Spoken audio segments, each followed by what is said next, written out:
Hello, and welcome to POP, a production of the Aurora University Communication Program. I'm Jackson. And I'm Pietro. POP is a program where we take a critical look at some of the significant stories, people, and trends in the world of pop culture. For this episode, we're going to be looking at the flesh-eating, reanimated corpses known as zombies. That's right. Tonight, we'll be visited by Heidi Schultz, a die-hard zombie fan who will sink her teeth into some fascinating zombie questions. As always, we'll end the show with our POP Top 5. But first, let's take some time to get to know the history of the zombie franchise a little better with our POP backgrounder. The modern-day interpretation of the zombie can be traced back to the mid to late 60s. Based around inspirations from Mary Shelley's Frankenstein, the concept of a zombie is that a dead human reanimates and begins to walk around and eat the flesh of the living. Once a person is bitten, they become infected, die, and become reanimated to start the process all over again. The first massive hit to feature a cast of the walking flesh eaters was the 1968 horror classic Night of the Living Dead.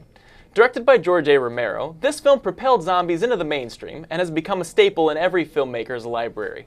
Romero went on to make two more Dead films, Dawn of the Dead in 1978 and Day of the Dead in 1985, before directing a trilogy of lesser-known zombie movies. But there is no denying Romero's influence on the modern zombie. In the 45 years since Night of the Living Dead's release, countless knockoffs and tributes have been produced. Zombies took a turn from the horror genre into the comedy genre, from the campy, silly Return of the Living Dead in 1985 to the innovative situational comedies Shaun of the Dead in 2004 and Zombieland in 2009. Zombies have since then crossed into the drama format with the recent success of the AMC television series The Walking Dead. Based around the popular comic book series of the same name, The Walking Dead has brought a whole new generation of fans into the zombie phenomenon, as well as revolutionized scripted television by turning it into the primary medium for creative expression. While many like to think of zombies as a possible metaphor for chemical warfare or socially transmitted diseases, there is no denying, for 45 years, viewers have enjoyed watching a horde of zombies rip a human apart, and odds are viewers will enjoy for another 45 years to come. Now that you know a little more about zombies, let's go over to Devin for our POP Chat interview. Thanks, Jackson. I'm here with Heidi Schultz, a self-proclaimed zombie fan, to talk a little bit more about the mindless monsters. Thanks for joining us, Heidi Schultz. Thanks. Thanks. All right, so first question. When were you first introduced into the zombie horror franchise?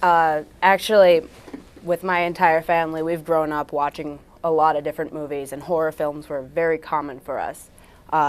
Growing up as a bunch of different actors, we just watched them as a form of studying the whole art and all that kind of stuff. Other people would watch sports. We watched movies. For films, we grew up, my brother and I grew up watching a person who worked really well with different special effects makeup. So horror films and zombie films really were another kind of view into the craft.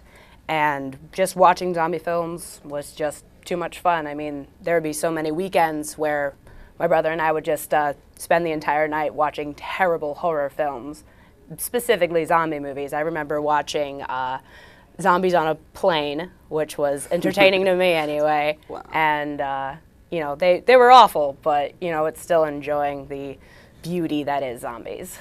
Wow. So why are zombies becoming so popular in our pop culture today? They've been a part of our pop culture. The whole thing with George Romero was that he was really tacking into the whole society becoming more of a consumerism. The whole consumerist thing, I mean, literally zombies are eating people, and with the way people were from 1960s to now, you know, we are just constantly consuming whatever we can, television, movies, sometimes books, you know, anything we can, we're just consuming it, which is much what zombies do. They just keep eating. And, you know, to say that they're specifically popular now, I mean, Walking Dead has definitely made them bigger.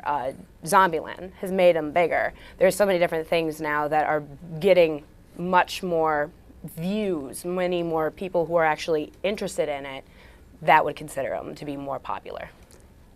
Speaking of The Walking Dead, Walking Dead, the TV show, debuted in October 31st, 2010. Yeah. 4 seasons in, and the 5th season is coming this fall. So, what makes The Walking Dead so different from other zombie films? What at least I enjoy with Walking Dead, and also with the comic books, not just the series, Right. but they do really focus on the way humans interact. You know, zombies aren't the only problem there. It's other people. And I think that's part of the reason why it's becoming so popular now, is because of the fact people are becoming more interested in other people. I mean, that's the reason why Facebook is so big. It's because you're more interested in other people, not so much, you know, the horrifying things that are coming to eat you. But, you know, that's also nice too. Let's learn a little bit more about that, why don't we?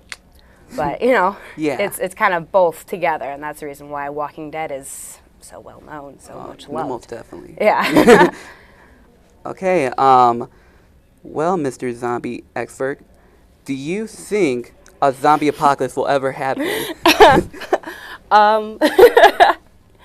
There have been fears and discussions, and I think there was a whole bath salts thing that was kind of going through, and I'm not sure if there are any more recent occurrences with that, but people are trying to figure it out. I mean, I specifically watched something on the Discovery Channel that's discussing how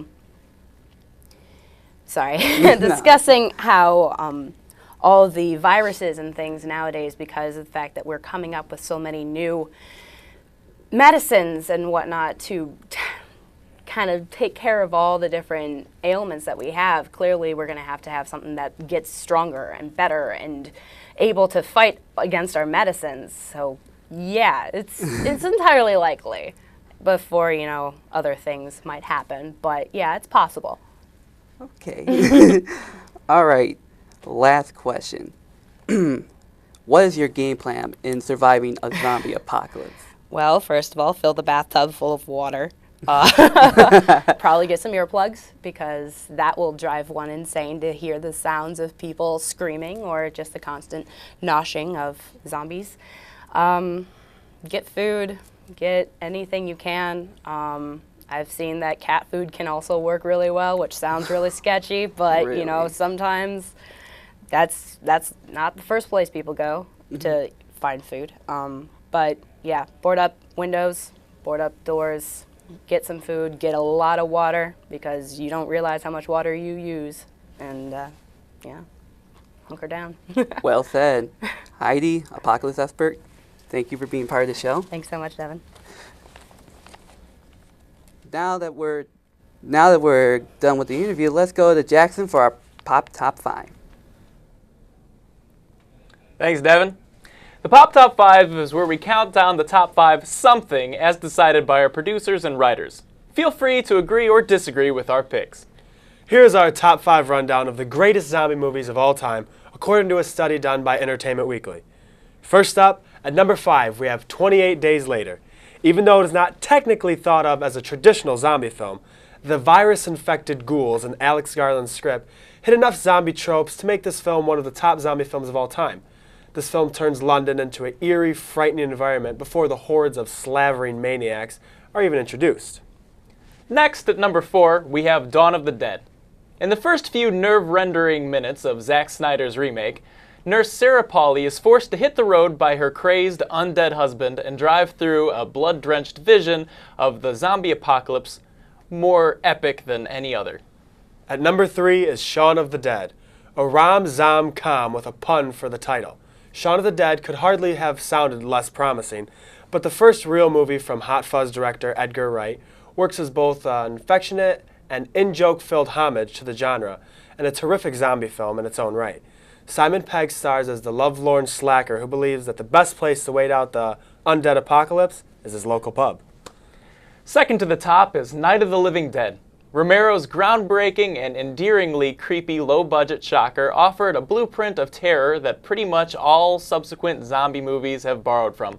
Flesh-hungry undead ghouls, a group of besieged, bickering characters, and great gobs of gore.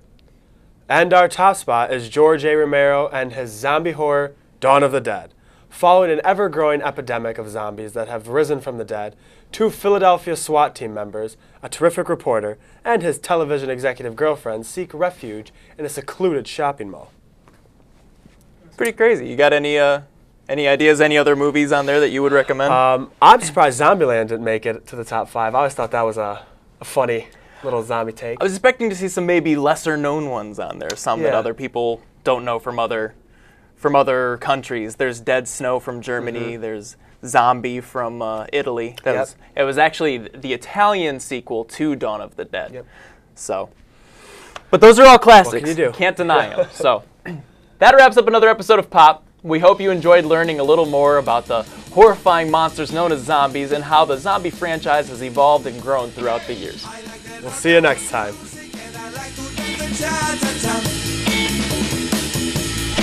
I like the rock and roll music and I like to dance the cha-cha-cha. I got the mambo fever and I like